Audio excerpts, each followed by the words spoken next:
नमस्कार, खबरखास टीवी में आप सभी दर्शकों का स्वागत है। मैं मुनीश ठाकुर अभी मौजूद है हिमाचल प्रदेश जिला मंडी विधानसभा जोगिंद्रनगर के मछाल क्षेत्र में।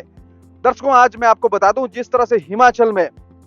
4 लेन का जाल जो है वो बिछता ही जा रहा है, लेकिन अगर बात करें जोगिंद्रनगर की तो आज भी कहीं ना कहीं शंकाएं ही नजर आती हैं कि जोगिंद्रनगर में ये 4 लेन कब निकलेगा। मैं आपको बता दूं तो कहीं ना कहीं 4 लेन संघर्ष समिति गुम्मा ने भी अगर बात करें जोगिंद्रनगर से गुम्मा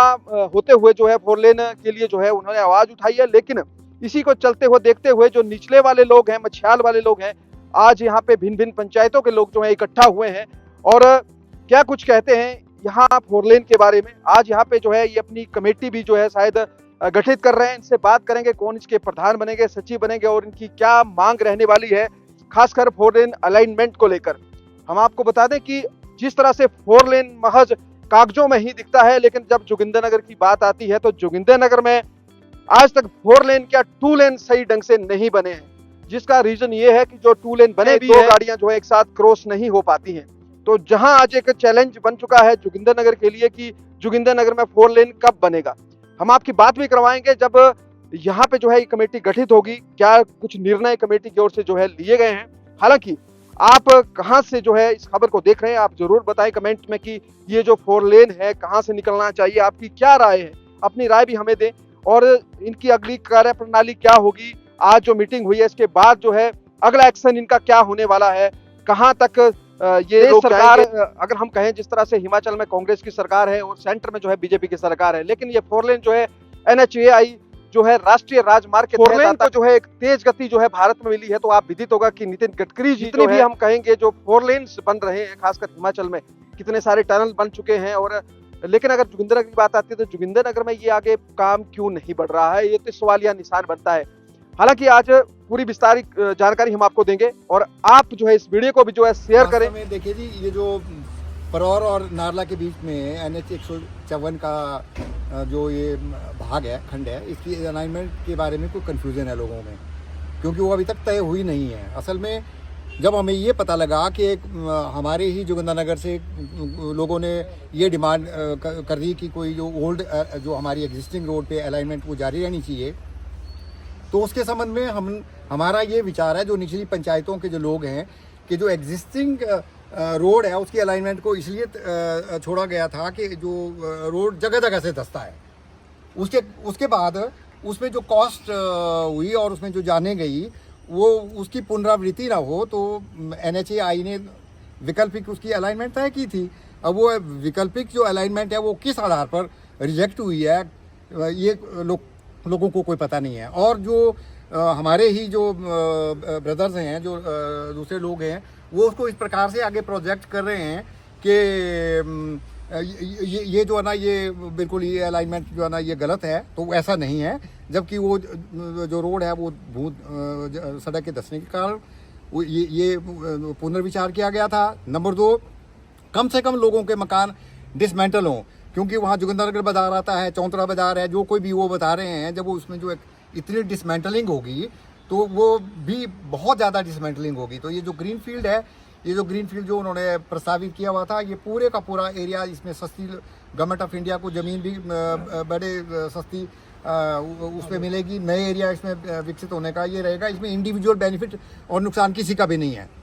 तो इसलिए हम सब लोग यहाँ पर इकट्ठे हुए हैं कि जो एक विचार चल रहा है, हमारा उनके साथ कोई विरोध नहीं है। मॉर्थ से हमने केवल आज ये रिक्वेस्ट की हुई है माननीय मंत्री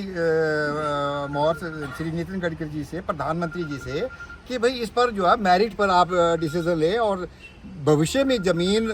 सड़क की जो ऐसी ना थी, तो जो उन्होंने एक नई जो अलाइनमेंट तय करनी है, उसकी जो DPR बनानी है, वो उसको बिल्कुल जो यहाँ की भूगर्भीय स्थिति है उसको ध्यान में रखते हुए उसको तय करें। ये इसके लिए हमने ये मीटिंग की हुई है और इसके ऊपर हम बाद में पूरी जानकारी लेकर के जो प्रोजेक्ट डायरेक्टर पालापुर में बैठते हैं या शिमला में इनका जो रीजनल ऑफिस है, वहाँ से बहुत से जो भी जानकारी लेनी पड़ेगी,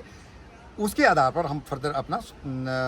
कदम उठाएंगे। और ये जरूरी नहीं हम उनके किसी के विरोध में नहीं है। हम ये चाहते हैं कि ये रोड यथाशीघ्र बने, लेकिन बने तो बिना डिफेक्ट के बने। और जो वर्तमान में जो दिख रहा है, जो कोटरूपी का हादसा है या गड़ू से लेकर के उसके बीच में जो इतने जमीनें बैठ रही वो ना होनी चाहिए, उसके लिए हमने लिखित में एप्लीकेशन बना के रखी हुई है और उसको एसडीएम साहब जोगिंद्रनगर के माध्यम से सभी मानियों को प्रस्तुत करेंगे। जिस तरह से अगर ऊपर वाले लोग कह रहे हैं वहाँ से निकलेगी, आप कह रहे हैं मतलब आप जो लोग इकट्ठे हुए हैं ये आप चाह रहे हैं कि आप नीचे से निकले, कहीं ऐसा तो खींचातानी में ये रोड जो हम ऐसा बिल्कुल नहीं चाहते कि हम ऊपर वालों के विरोध में नहीं है। हमारी जो कमेटी है हम ये चाहते हैं कि जो गवर्नमेंट ऑफ इंडिया की जो गाइडलाइंस हैं उसके आधार पर इन सारी परिस्थितियों को, सर्कमस्टेंसेस को और वर्तमान तक जो घटनाएं घटित हो रही हैं, जो वर्तमान रोड है उसके कारण ऐसा ना हो कि वो रोड बन ही ना पाए और उसके ऊपर जो रिकरिंग एक्सपेंडिचर है हर साल करोड़ों रुपया, सैकड़ों करोड़ रुपया जो उसकी मेंटेनेंस में लगे, उस बात को ध्यान में रखते हुए करें। हमारा किसी के साथ विरोध नहीं है, लेकिन जो उन्होंने प्रोजेक्ट की हुई है बातें कीजिए उसमें रोजगार चला जाएगा, छिन जाएगा, वैसा चला जाएगा, ये सारी आधारहीन बातें हैं। नेशनल हाईवे एक किनारे से दूसरे किनारे के बीच में क्रो फ्लाई में बनना चाहिए, गवर्नमेंट सीधाई में बनना चाहिए, गवर्नमेंट ऑफ इंडिया की गाइडलाइंस है और उसमें कम से कम डिसमेंटलिंग हो। ग्रीन जो बड़े बड़े जो सड़क के किनारे के जो वृक्ष हैं उनका कटाव कम से कम होना चाहिए। इन सब बातों को ध्यान में रखते हुए सर्वहित के पक्ष में ये बात होनी चाहिए और इससे ऐसा कुछ नहीं है कि वर्तमान जो हमारी दुकानें हैं वो उनमें बिजनेस कम हो जाएगा, ऐसा नहीं होता है। मीडिया में जो सर्वे आया था वो भी तो NHI ने किया था, उस पर तो किसी को विरोध नहीं था। और दूसरी बात ऐसी है कि उसमें ना तो किसी के मकान जा रहे हैं ना ही किसी की मुल्कियत भूमि जा रही है, सरकार पर कम से कम बोझ है, उसका खर्चा कम है और उससे हमारा जो दोनों ऊपर नीचे वाला भेदभाव नहीं है इसमें, तो वहाँ उन लोगों से हमारा कोई पक्षपात, सर्वहित में काम होना चाहिए।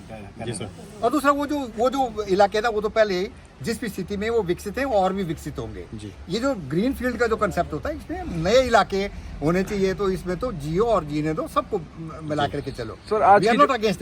की जो आपकी बैठक हुई है इसमें क्या निर्णय लिया गया है? आप भविष्य में क्या आज की डेट में तो ये निर्णय लिया गया है कि माननीय मंत्री श्री नितिन गडकरी जी से निवेदन किया जाए कि जो आप DPR बनाने जा रहे हैं उसको भी यथाशीघ्र बनाए, लेकिन वो जो वर्तमान तथ्य हैं उन बात को ध्यान में रख करके किया जाए।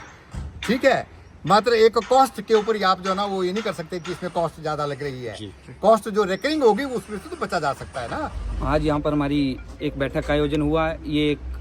प्रथम बैठक थी और मैं आपको विश्वास दिलाता हूँ आपके इलेक्ट्रॉनिक मीडिया से जितने भी पत्रकार बंधु आए हैं कि निकट भविष्य में हम जल्द ही एक यहाँ पर बड़ी बैठक का आयोजन किया जाएगा जिसमें ये जो संघर्ष समिति है इसका पूरा विस्तार होगा। प्रधान सचिव, उप प्रधान चुने जाएंगे। बहुत महत्वपूर्ण लोग इस बैठक में शामिल हुए, लगभग 20 से 25 पंचायतों के लोग, पंचायत प्रतिनिधि, उप प्रधान, प्रधान, इस तरह वरिष्ठ अधिकारी विभिन्न विभागों से जो रिटायर्ड हुए हैं वो इस बैठक में शामिल हुए और इसी बैठक में ये निर्णय लिया गया कि ये जो 4 लेन की, जैसा आपने देखा कि पिछले कुछ दिनों हराबाग के गड़ू स्थित ग्राउंड में जो एक 4 लेन संघर्ष समिति जो बनाई हुई है उसी तरह की एक समिति यहाँ पर बनाई जाए। जैसा अभी बहुत महत्वपूर्ण लोग ये ऐसा कह रहे थे कि जैसा उन्होंने, हम उनके विरोध में नहीं हैं, हम अपना जैसे इन्होंने जो विभिन्न गाइडलाइंस दी कि जो मोर्थ ministry of road transport and highways जिसकी जो उनकी गाइडलाइंस आती है उन पे मुख्य आधार पर उनको प्राथमिकता के आधार पर रख के जो जहाँ से हर प्रकार की जिसको हम कह सकते हैं जो उनकी गाइडलाइंस होती है, जो उनकी नोटिफिकेशंस होती हैं उसको प्राथमिकता पे रखते हुए उस आधार पे जैसा हमने कहा कि पहले जो यहाँ पे सर्वे हो चुके हैं, अलाइनमेंट निकल चुकी हैं कि किस तरीके पे या कहाँ क्यों अलाइनमेंट्स को कैंसिल हुई, उस पर हम यहाँ चाहे प्रोजेक्ट डायरेक्टर पालमपुर चाहे RO शिमला यहाँ पर अभी जो बैठक हुई है उसमें ये भी निर्णय लिया गया कि हम बहुत जल्द ही उन उच्च NHI के आला अधिकारियों से भी इस बारे में बात करेंगे। संघर्ष समिति के बारे में इकट्ठा हुए मैं सभी दोस्तों का बहुत बहुत धन्यवाद करता हूँ। इस पवित्र मछिंद्रनाथ की भूमि में सब लोगों का हार्दिक स्वागत करता हूँ। हमें ऊपर और नीचे का जो विरोध चला हुआ संघर्ष समिति का, हम इसके खिलाफ नहीं हैं। हम चाहते हैं कि सब लोग मिलजुल करके जोगिंद्रनगर के विकास के लिए सब इकट्ठा हुए और जो ऊपर की जो भौतिक परिस्थिति है उसमें एक काला नम की खान गुम्मा नाम स्थान पर है, उसकी वजह से बार बार ऊपर भूस्खलन होता है। कोटरुपी नाम स्थान है जहाँ लगभग जान माल का नुकसान हुआ और आने वाले टाइम में भूबू जोत से एक टनल कुल्लू के लिए निकल रहा है, उसके लिए भी ऊपर वाले लोगों के लिए एक बहुत बड़ी सुविधा मिल रही है। तो ऊपर वाले लोगों को विरोध नहीं होना चाहिए क्योंकि 2 किलोमीटर जोगिंद्रनगर से नीचे ये बाईपास निकल रहा है। तो हम चाहते हैं कि सब मिलजुल करके नीचे वाले क्षेत्र को भी डेवलप होने की पूरा आशीर्वाद दें और हम बिना भेदभाव के इस क्षेत्र को डेवलप करना चाहते हैं। तो मैं इन शब्दों के साथ धन्यवाद करता हूँ।